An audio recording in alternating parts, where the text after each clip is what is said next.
Madame, Monsieur, bonjour, bienvenue dans ce journal. Voici ce qui domine l'actualité. Le président de la République est à Sakassou depuis ce matin. Dès son arrivée, Alassane Ouattara s'est rendu à la résidence de la reine des Baoulé, à Kwaboni II. Ils se sont entretenus à huis clos. Le président du Sénat, Jean-Noël Oussou-Kouadio, le Premier ministre Amadou Gon Coulibaly et plusieurs membres du gouvernement présents dans le Oualébo. Le secteur industriel ivoirien va connaître un fort développement en 2020. C'est le ministre du Commerce et de l'Industrie qui l'a annoncé. La mise en œuvre du plan d'action stratégique, plus de 330 milliards de francs CFA d'investissement.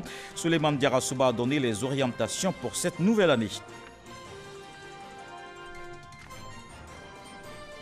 Et puis des accolades au Parlement, le Royaume-Uni entame sa nouvelle vie hors de l'Union européenne. Les prochaines étapes, tisser de nouveaux liens avec le bloc des 27 et définir sa nouvelle place dans le monde. Des modalités futures avec un accent sur les relations commerciales. Le président de la République, Alassane Ouattara, est depuis ce matin à Sakassou en visite privée. Il est arrivé à 10 h dans le Oualébo. Le chef de l'État a été accueilli par le président du Sénat, Jean-Noël Oussou-Kouadio, le Premier ministre Amadou Gon Coulibaly et plusieurs membres du gouvernement sont également présents. Kader Sogodougou. Sakassou, cœur du royaume Baoulé. Il est 10 h 05. Atterrissage réussi pour le président de la République, Alassane Ouattara. Le chef de l'État est accueilli à sa descente d'hélicoptère par le président du Sénat, Jean-Noël Oussou-Kouadio. Le Premier ministre et plusieurs membres du gouvernement sont également présents. Au programme de cette visite à Sakassou figure en bonne place un entretien avec la reine des Baoulés à Kwaboni II. Pour l'occasion, ces sujets ont effectué massivement le déplacement pour exprimer leur joie de recevoir le premier des Ivoiriens. Il était important pour nous en tant que sujet de la reine d'être à ses côtés pour apporter cette chaleur humaine que vous voyez, pour démontrer la fierté des Baoulés de recevoir le premier des Ivoiriens, l'acteur de développement chez nous ici même à Sakassou. Et aujourd'hui, le président vient chez nous à Sakassou. Vraiment, le peuple de Oualébo est vraiment heureux, fier de voir notre président qui est en train de faire un travail vraiment au sein du pays. Vraiment, nous sommes contents de le voir et de communier avec lui. Nous avons soif de le toucher et de l'entendre et de voir ce qu'il compte réaliser pour nous dans les jours à venir. Je suis en Jaï. Je suis fier de mon pays. Il ne travaille pas. Je viens d'Akété, je suis de Sakassou. Depuis 8 h, nous sommes là pour attendre le président. De nombreuses têtes couronnées venues de tout le grand centre prennent part également à cette rencontre aux côtés de la reine des Baoulés, Kwaboni II. Étant fort de la visite, un entretien avec la reine des Baoulés, Nana Kwaboni II, le président de la République et la reine ont eu un tête-à-tête à huis clos. C'était à la résidence royale. Le reportage complet de nos reporters dans nos prochaines éditions. Mais avant ce déplacement à Sakassou, jeudi dernier, le président de la République, Alassane Ouattara, a échangé avec la presse et les médias. C'était à l'occasion des vœux de Nouvel An et les journalistes d'appeler l'État à augmenter l'aide à la presse. 2020 étant année électorale, le président Alassane Ouattara exhorte les hommes des médias à plus de rigueur et de professionnalisme. Jérôme Kofi Abolin. Le président de la République, Alassane Ouattara, ce jeudi, avec les acteurs du secteur de la presse et des médias, une rencontre en vue du traditionnel échange des vœux pour l'année 2020. Le ministre de la Communication et des médias, Sidi Thiemoko Touré, en s'en félicitant, rassure quant au rôle de la presse et des médias dans la consolidation du tissu social. Excellence, Monsieur le Président de la République, qu'il nous soit permis de vous assurer de notre détermination dans la concertation à offrir à la Côte d'Ivoire les médias qu'elle mérite, c'est-à-dire des médias professionnels, indépendants, forts, modernes et responsables qui contribuent au jeu démocratique ainsi qu'à la préservation de la cohésion sociale et la paix. C'est l'occasion que saisit l'Union nationale des journalistes de Côte d'Ivoire comme le groupement des éditeurs de presse de Côte d'Ivoire pour souhaiter le renforcement de l'aide publique aux médias sans toutefois s'empêcher d'exprimer leur gratitude au chef de l'État en reconnaissance des actions déjà menées à leur endroit. Beaucoup a été fait, certes. Fort est cependant de constater que l'état actuel de la presse dans son ensemble impose que l'État augmente l'enveloppe de la subvention qui lui est allouée. Nous souhaitons que cette subvention atteigne les 0,01% du budget de l'État par an. Nous sommes convaincus, Monsieur le Président, que vous êtes notre père à tous. Vous prêterez une oreille attentive à notre doléance pour une presse libre et responsable. Merci pour votre sens de l'écoute et surtout pour vos conseils avisés qui nous ont permis d'avancer sur certains points. Merci pour les appuis du FSDP qui ont permis à plusieurs entreprises de presse de migrer vers le digital. Merci pour l'accompagnement apporté aux organisations professionnelles. Merci pour le financement de la formation des membres du secteur des médias. Merci également aussi pour l'appui apporté à notre mutuelle, la MS Média. Quand on a fini de rappeler tout cela, il est difficile de demander autre chose. Mais Excellence, Monsieur le Président, le poids écrasant de nos difficultés nous force à faire entorse à la logique. Ces difficultés que je ne vais pas égrener ici nous imposent même de solliciter encore une fois votre bienveillance, car malgré nos efforts, notre secteur est en danger de mort. Sa survie est sérieusement menacée. Nous sollicitons donc qu'il plaise à votre Excellence de faire quelque chose pour nous sauver. Le président de la République, Alassane Ouattara, a encouragé les journalistes et autres hommes des médias à continuer à travailler avec professionnalisme en mettant surtout la recherche de la qualité au cœur de leurs différentes activités. Chers amis des médias, comme les années précédentes, il nous faudra tout au long de cette année continuer de consolider la paix et de renforcer la cohésion sociale dans notre pays. C'est le socle de notre développement et la base de la consolidation de la démocratie. Votre mission en tant que femmes et hommes des médias est de contribuer à éclairer nos compatriotes et toutes les populations vivant en Côte d'Ivoire parce que, voyez-vous, l'information régule la société. Elle permet de savoir, de comprendre, d'agir et de prendre des décisions. Malheureusement, mauvaises quelquefois et j'espère bonnes souvent. Pour ce faire, vous devez toujours faire preuve de rigueur et de professionnalisme. Lutter contre les fake news, les fausses informations et les rumeurs qui sont malheureusement favorisées par les nouveaux modes et circuits de diffusion de l'information. Cette exigence sera encore plus accrue, car l'année 2020, comme vous l'avez signalé vous-même, est une année électorale. Je souhaite que les médias prennent leur part de responsabilité dans la conduite du processus afin de renforcer notre démocratie. À noter également les présents que le chef de l'État a reçus au cours de cette rencontre. Deux présents. Le premier est un instrument de communication de la part de l'UNJCI. Le second, un tableau à l'effigie du président Alassane Ouattara, englobé dans la carte de la Côte d'Ivoire et symbolisant ainsi le chef sur qui peut s'appuyer le pays pour sa vie et son rayonnement dans le monde. Justement, en économie, le tissu industriel ivoirien sera densifié. 336 milliards de francs CFA d'investissement, c'est ce qu'a annoncé le ministre du Commerce et de l'Industrie. Souleymane Diarra Souba a également indiqué que ce développement passe par l'exécution du plan d'action prioritaire en 2020. 17 projets retenus cette année, déclinés en 53 activités. Lansine Bakayoko. Au chapitre des activités commerciales, les actions ont porté essentiellement sur la restructuration du marché de gros de Boaké, le démarrage des travaux de construction du parc d'exposition d'Abidjan, l'opérationnalisation du programme de conformité aux normes des marchandises importées. De façon générale, le commerce a enregistré une croissance de 8,6% en 2019 contre 8,4% en 2018. Et sa part dans le produit intérieur brut est passée de 8,9% en 2018 à 9% en 2019. Pour ce qui concerne le développement de l'industrie, les actions ont prioritairement concerné la poursuite des programmes de développement des matières premières agricoles, notamment le cacao, le café et l'anacarde.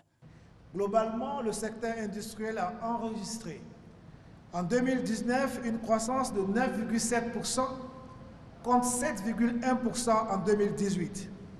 Sa part dans le produit intérieur brut est passée de 25,2% en 2018 à 26% en 2019 et sa contribution à la croissance de l'économie ivoirienne est passée de 1,5 point en 2018 à 2,1 points en 2019. Le nombre d'emplois créés au titre des investissements industriels agréés est passé de 2740 emplois en 2018 à 3844 emplois en 2019. Pour l'année 2020, 17 projets vont être mis en exécution dans le cadre du plan d'action prioritaire 2020. Ce plan prévoit la densification du tissu industriel ivoirien. Ces projets se déclinent en 53 activités pour un coût global de 336 milliards de francs CFA.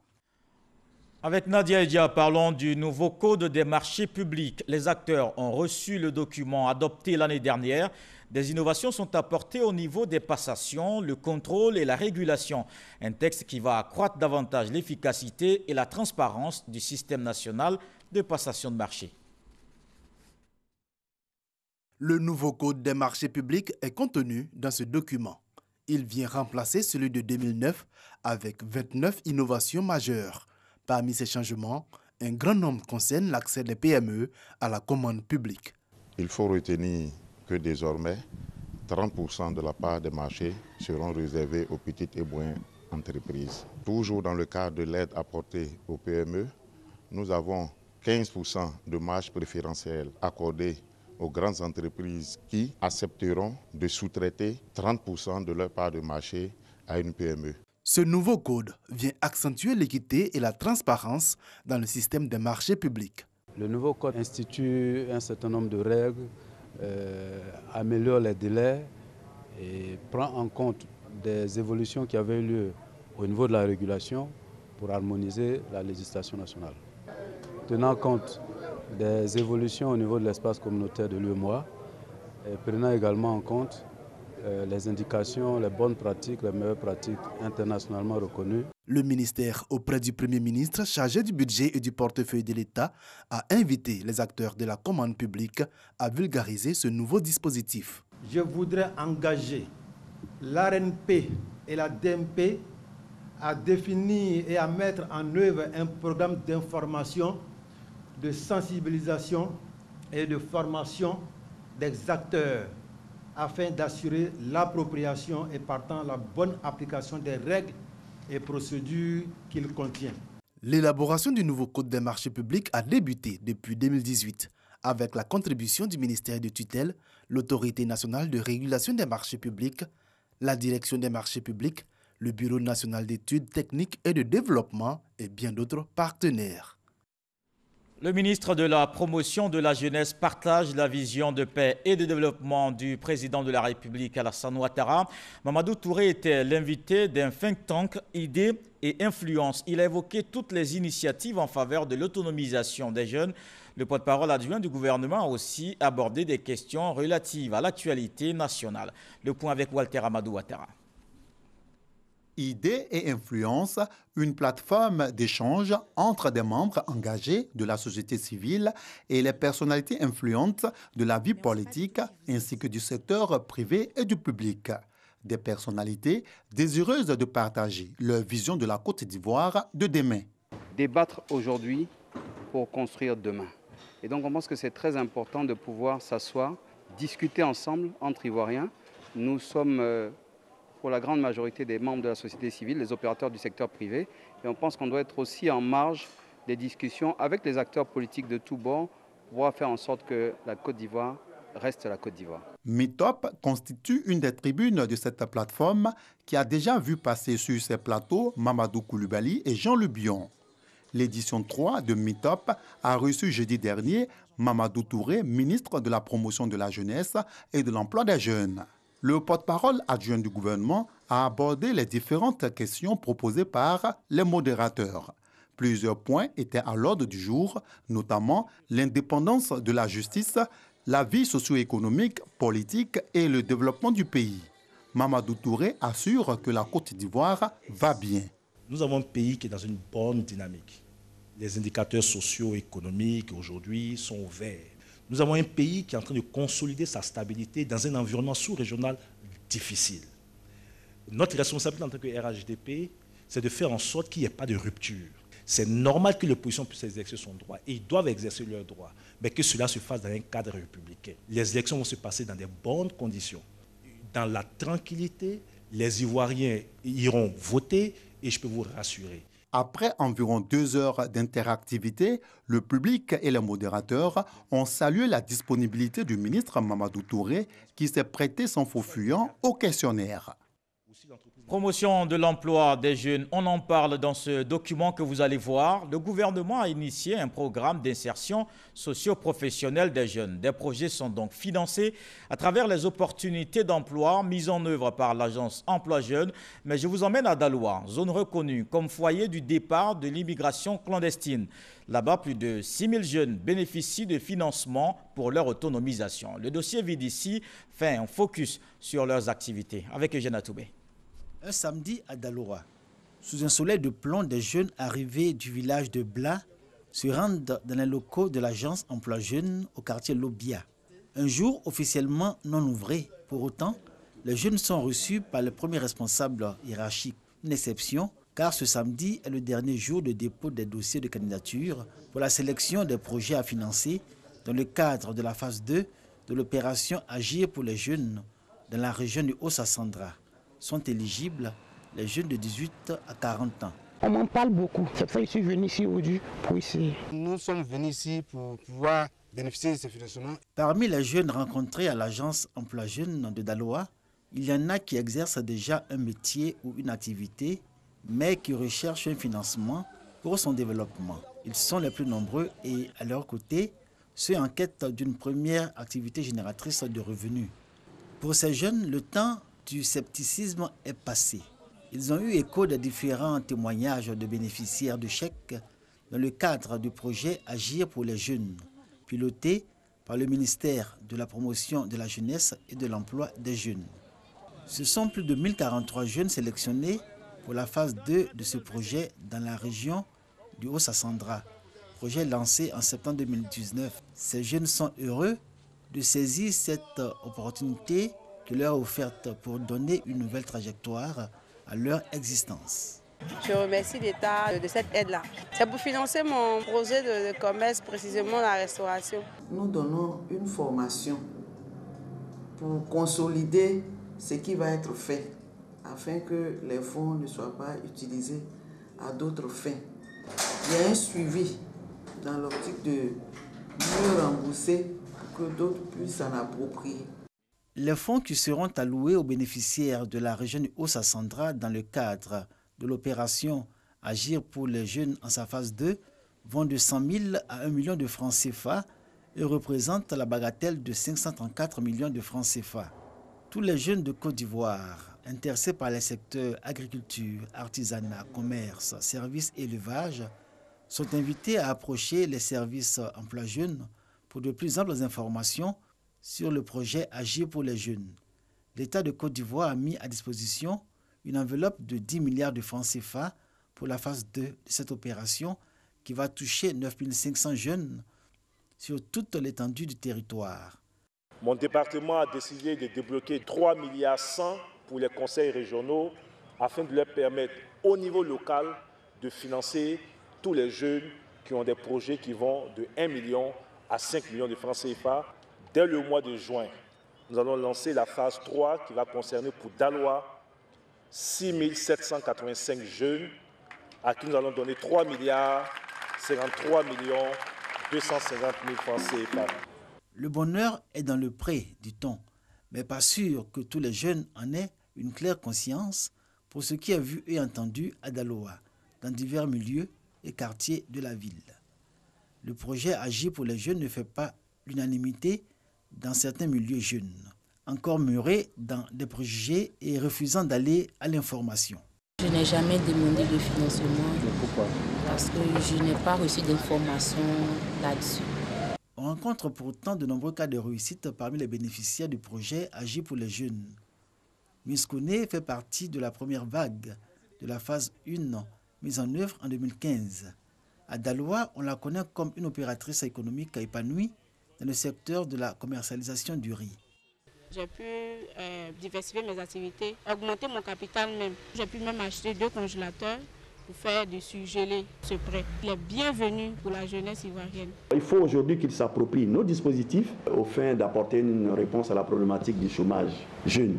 Et il faut qu'ils fassent confiance à l'État de Côte d'Ivoire. Nombreux jeunes aujourd'hui, ils bénéficient de divers projets initiés par des organismes et ONG internationaux en cohérence avec les objectifs du gouvernement déclinés dans l'axe 4 du programme social du gouvernement dédié aux questions d'emploi et d'autonomisation des jeunes. Le projet Agir pour les jeunes, que complètent les offres des organismes internationaux, est une réelle opportunité pour les jeunes.